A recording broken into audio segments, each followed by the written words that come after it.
Halo, selamat malam pemirsa. Apa kabar Anda hari ini? Semoga Anda selalu sehat.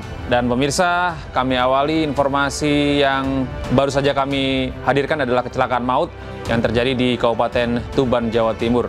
Dua pelajar perempuan menjadi korban setelah motor yang mereka tumpangi bertabrakan dengan sebuah bus pariwisata yang sedang mencoba mendahului kendaraan lain. Bersama saya, Gede Satria, inilah Anyus Malam selengkapnya untuk Anda.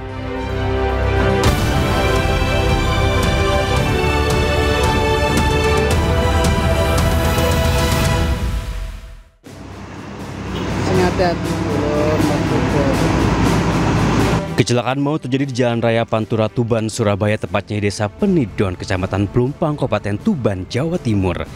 Kecelakaan bermula saat bus pariwisata PO Davatur melaju dari arah Tuban menuju Surabaya. Saat mendekati lokasi kejadian, bus mencoba mendahului sebuah truk di depannya dengan bergerak ke lajur kanan. Namun nahas dari arah berlawanan melaju sepeda motor yang dikendarai dua pelajar putri, yakni Dewi Masitoh dan Asasun Nazahatil. Benturan keras pun tidak terelakkan. Salah satu pelajar tewas di tempat setelah terpental sejauh 6 meter. Sementara satu pelajar lainnya sempat dilarikan ke rumah sakit, namun nyawanya tidak tertolong. Untuk sopir sekarang posisinya kita amankan di Polres karena sementara dimintai keterangan dan diminta pertanggungjawaban atas meninggalnya dua korban tersebut. Polisi telah menggelar olah tempat kejadian perkara, sementara sopir bus menjalani pemeriksaan di Polres Tuban. Dari Tuban, Jawa Timur, Pipit Tibawanto, iNews melaporkan. Sebuah truk ekspedisi yang melaju dari arah Bekasi menuju Surabaya terbakar di Jalan Tol Kanci, Pejagan, Kabupaten Cirebon, Jawa Barat. Meski supir sempat menepikan kendaraan, namun arus lalu lintas di ruas tol sempat macet.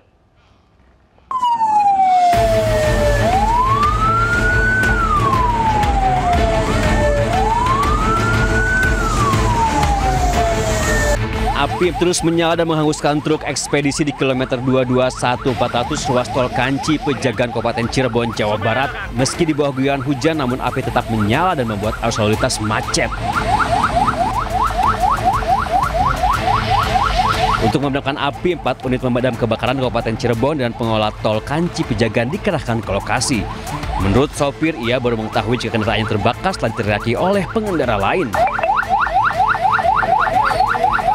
Ini bawa apa aja ini dalamnya, Kang? Kalau masalah barang, kurang tahu udah cuman ini barang paket.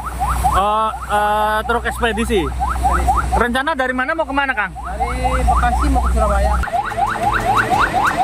Belum diketahui penyebab kebakaran tersebut, sementara kasusnya kini ditangani unit laka lantas Polresta Cirebon. Dari Cirebon, Jawa Barat, Iskandar, iNews melaporkan.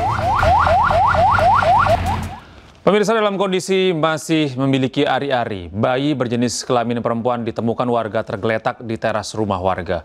Bayi yang dibuang orang tidak bertanggung jawab itu langsung diserahkan kepada pihak kepolisian.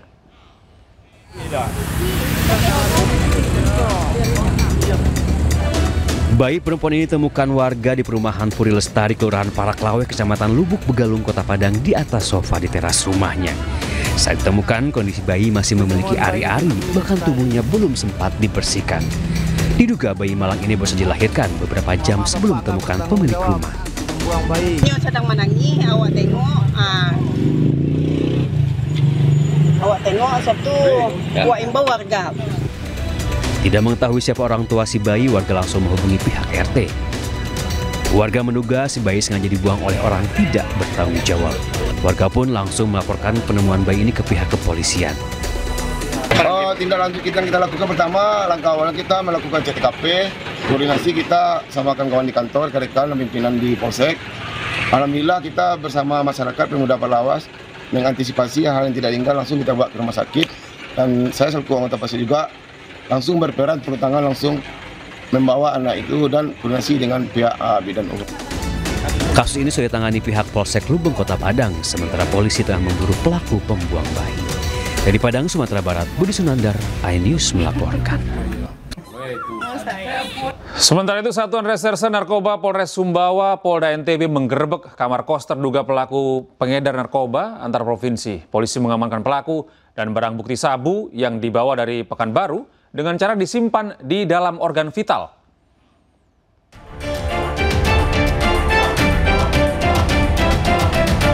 Satres Narkoba Polres Sumbawa menyergap kos milik terduga pengedar sabu berinisial H, 34 tahun, warga Batam di Desa Usarmapin, Alas Barat, Nusa Tenggara Barat. Saat digerebek, H baru saja mengeluarkan barang bukti 198 gram narkoba jenis sabu yang disimpan di organ vital saat dibawa dari Pekanbaru Riau ke Sumbawa melalui bandara. Polisi menemukan 2 paket sabu yang berusaha disembunyikan di bawah kolong tempat tidur dan menggelandang H beserta barang bukti ke Mapolres Sumbawa guna penyidikan lebih lanjut. Kita mendapat laporan dari masyarakat bahwa ada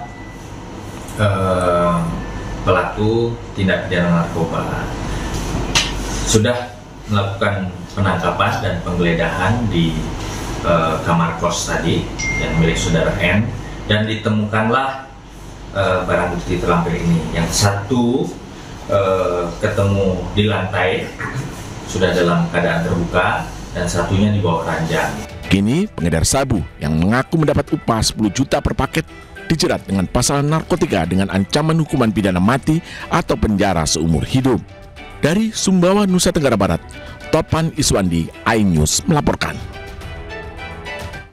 Seorang wanita ditangkap polisi di kota Palu, Sulawesi Tengah setelah melakukan aksi penipuan di sebuah toko makanan siap saji di Kecamatan Mandai, Kabupaten Maros, Sulawesi Selatan. Modus pelaku mengaku mengenal pemilik usaha dan meminta uang tunai senilai belasan juta rupiah kepada karyawan kasir. Bosmu, oh enggak ada. Ke rumah nih? Udah tadi di jalan. Inilah rekaman CCTV aksi penipuan dengan mengaku mengenal pemilik usaha, lalu meminta sejumlah uang kepada karyawan kasir di sebuah toko makanan siap saji di Kecamatan Mandai, Kabupaten Maros, Sulawesi Selatan. Pelaku diketahui adalah seorang wanita datang seorang diri dengan santainya masuk ke toko makanan siap saji yang saat itu dijaga oleh 2 wanita karyawan toko. Pelaku kemudian mengaku telah membuat janji dengan pemilik toko makanan untuk bertemu. Namun karena pemilik toko tidak ada di tempat, pelaku kemudian berpura-pura menelpon pemilik usaha di hadapan karyawan tersebut dan meyakinkan karyawan untuk mengambil uang nota pembelian yang berada di laci kasir. Akibat aksi penipuan ini, pemilik toko rugi hingga Rp12.500.000.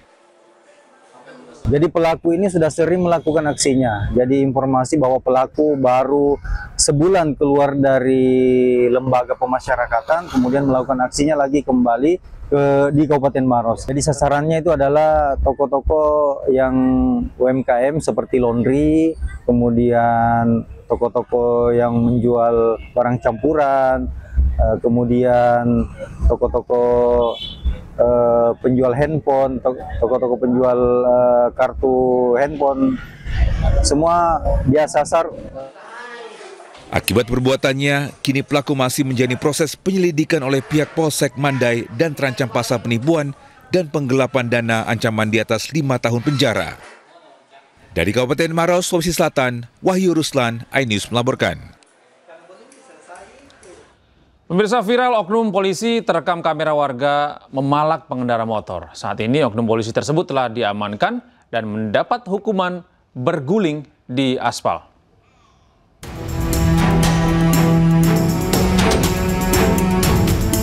Inilah salah satu hukuman yang harus dijalani seorang oknum Polantas Polrestabes Medan, yakni Aibtu Rudi Hartono, dan langsung ditindak tegas. Sebelumnya pelaku diserahkan ke bidang propam dan menjalani hukuman berguling-guling di aspal panas. Hukuman ini diberikan ke pelaku lantaran pelaku melakukan pungli.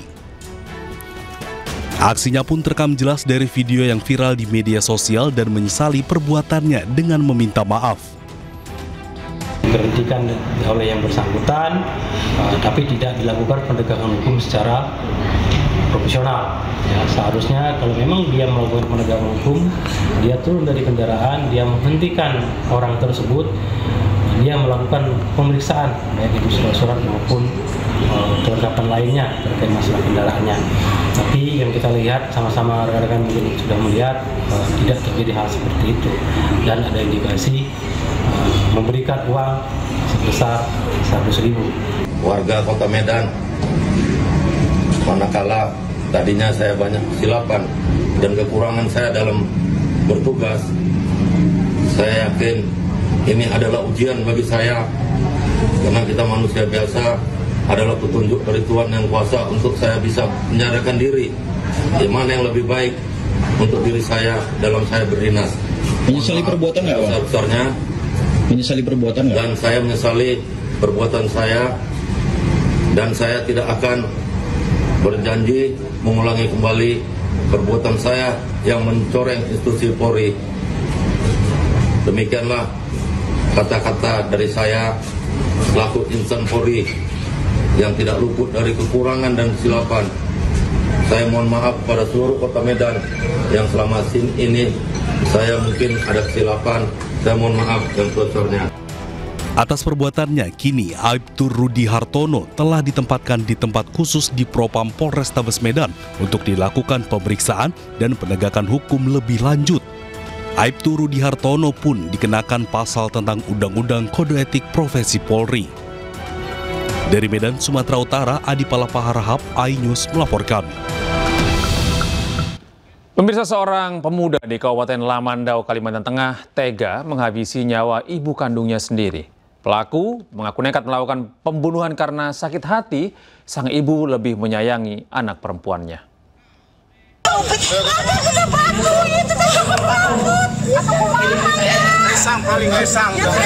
Gak bisa.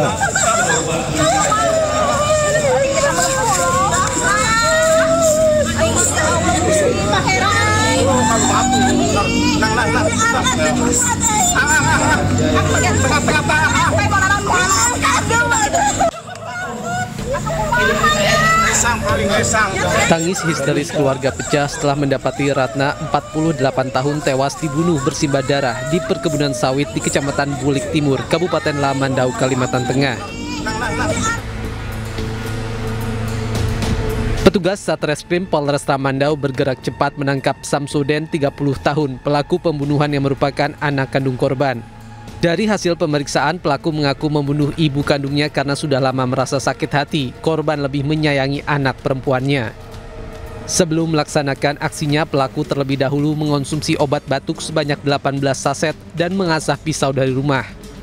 Pelaku mengintai korban yang sedang dalam perjalanan pulang melewati kebun sawit usai mengantar anak perempuannya ke sekolah lalu menikam korban. Motifnya adalah sakit hati. Dengan caranya ya dia memang mempersiapkan pisau itu dari pagi dan sempat diasah juga di rumah, walaupun mengasahnya di tembok, kemudian ditaruh di dalam tas kecil yang dia bawa.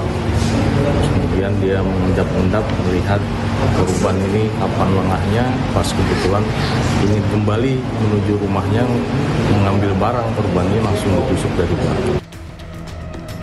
Atas perbuatannya, pelaku dijerat pasal berlapis dengan ancaman hukuman seumur hidup atau minimal 20 tahun penjara.